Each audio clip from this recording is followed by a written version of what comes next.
So when I got into comedy and these motherfuckers would try to be gangster, I would just, floor them. Who would try to be gangster? Oh my God, any motherfucker I stepped to. And when I got into the game. Well, who are we talking about, though? We talking about just another comic? Yeah, you know.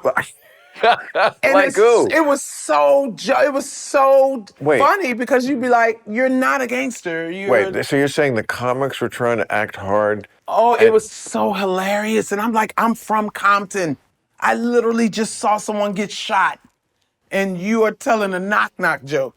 There's nothing scary about you, motherfucker. And when I started, but you're not looking for a scary guy, are you? No, it's not that. It's just that they would do the women like that. They was trying to always intimidate the women. That's what I should have started with. Because they would always be like, if you go on the road with me, you gotta sleep with me. And I was just like, I wouldn't. Whoa. I wouldn't fuck. Oh, let's back up to that. I wouldn't fuck you with my enemy's pussy. Right. And I hated that bitch. Do you understand how much I hated that bitch? And I still wouldn't let you fuck her. But that's what comics say nowadays? Not now. They don't do it now. But I mean, that was a thing to say to the female comic, you go on the road. Are you fucking? Really? Are you fucking? Wow. Are you fucking? That bald. No tread on that tire, you're saying. Just, are you fucking? Are you fucking? And I was fine when I started. Like, I was fine as fuck. So, I'm not going to mention the names, but a lot of motherfuckers came at me. And women went for this also? Some did. Some did. Some did because they maybe felt like they had to. And some women was doing that too. You fucking, you coming on the road with me. I mean, it's what it was. I just was like, none of you bitches could ever even, ew. Right. Right. It's so interesting. Oh, it's just, I think we could have some war stories like a motherfucker. Well, I mean, I don't have war stories like that, and that's, something I've been lucky about. I mean, life is a complex mixture of advantages and disadvantages, for sure. That is one thing I've been lucky for. I didn't have to be coerced to go on the road to give up my sexuality, and I would have happily, because I certainly wasn't getting any from anybody in those days. I would love it if somebody had said, are you fucking? Because the answer was no. You'd be like, nah, like, I'm not you. Like, well. Oh, man, you wouldn't believe some of the shit women have to put up with. Oh, here's an interesting story, or maybe not. It's certainly anecdotal.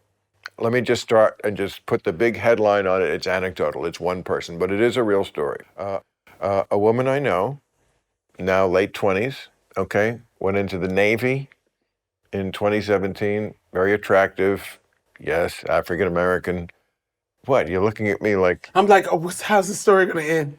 Not badly. Oh, okay. But when she was about to get out, or close, it was like a year away or something, I said, well, now that you could see the end, tell me about, we were catching up, I said, tell me about your experience.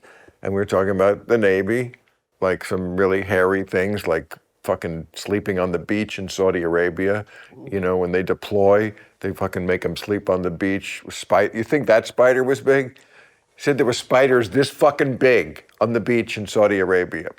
But I guess we were... Oh, would not sleep! I guess we were guarding the oil. I don't know what we were doing. Oh, my God! I'm just saying, America spends like so many zillions of dollars for the military to do all sorts of things which are unnecessary, but it's who we are. Okay, anyway, so I said, and got her, I said, and what about racism? Where was that on the scale in your time in the Navy?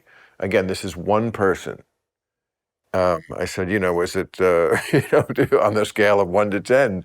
And she said, I personally never really saw racism in the Navy, but sexual harassment was every day. Mm. And that must have been hard being on a boat with them motherfuckers. Right.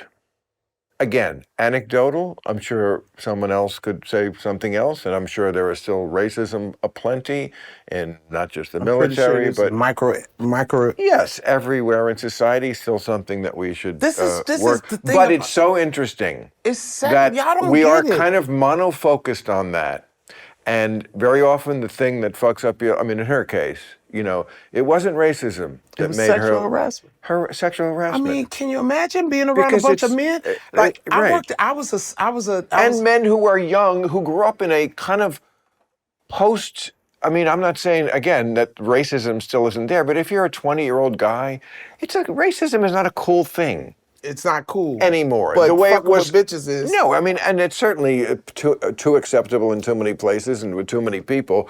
But yeah, I could see how 22-year-old guys on the ship, even the white Ooh, ones, I would just weren't how like scary. that. Wasn't their idea. It was like, But that's more scary than I would rather for them to be racist than to be sexually. Well, when I was young though, I was such a different. I had that such masculine shit. I knew how to handle dudes like that. But see, just even saying that shows you how dangerous it is because I learned how to handle that.